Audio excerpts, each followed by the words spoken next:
Bonjour à toutes et à tous. Avant de commencer mon discours, je vais vous donner quelques noms de parcs d'attractions ou d'attractions. Je vais parler du parc Walibi, le parc Astérix, le parc Disneyland, Europa Park, Phantasialand. Je vais aussi vous parler de la ville de Saint-Pétersbourg, d'un homme nommé La Marcus Adna Thompson, d'une attraction nommée Switchback Railway, de Kindaka, du parc Six Flags, de Formula Rossa, du Ferrari World, du Steel Dragon 2000, du parc d'attractions Nagashima Spaland, et je vais vous parler aussi de la zone du cerveau nommée l'hypothalamus. Je commence mon discours maintenant.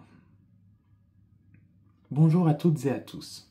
Peut-être que tout comme moi, vous êtes des amateurs et amatrices de sensations fortes et que de ce fait, vous avez sans doute visité de nombreux parcs d'attractions aux alentours tels que Walibi, le parc Astérix, Disneyland, Europa Park ou bien encore Phantasialand.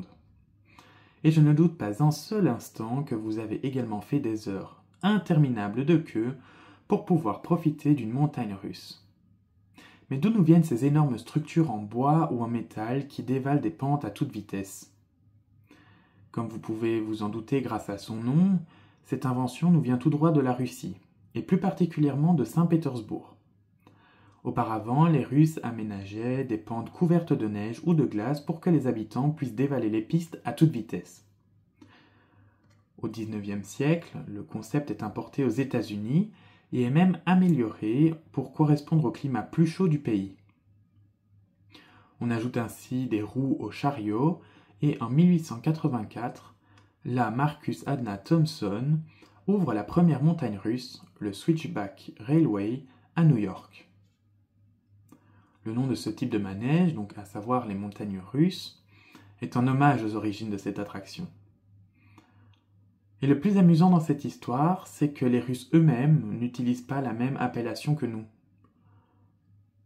Ils utilisent un terme signifiant littéralement colline américaine pour reconnaître la suprématie des Américains dans ce domaine. De nos jours, on retrouve des montagnes russes partout, dans les parcs d'attractions, dans les foires. Mais pourquoi certaines personnes aiment tellement faire des loopings et embarquer dans ces trains à grande vitesse? Pour certains, c'est l'idée de se dépasser et de surpasser ses limites. Pour d'autres, c'est un moyen de se confronter à ses peurs de manière plus sûre que dans la vie de tous les jours. Par ailleurs, le fait de le faire à plusieurs offre un moment de partage et renforce le lien social. En résumé, donc, lorsque vous montez dans une montagne russe, votre corps va libérer de l'adrénaline ainsi que de la dopamine qui vont vous donner un sentiment d'excitation. Toutefois, pour certains, la peur est telle qu'ils ne sont pas capables de faire l'attraction.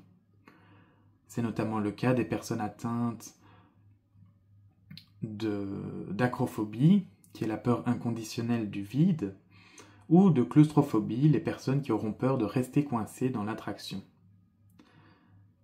Pour ces personnes, donc, l'hypothalamus ne parviendra pas à gérer la peur et les paralysera complètement. Mais assez parlé d'histoire et de science, je pense que les amateurs de sensations fortes dans la salle seront plus intéressés de savoir quelles sont les meilleures montagnes russes au monde.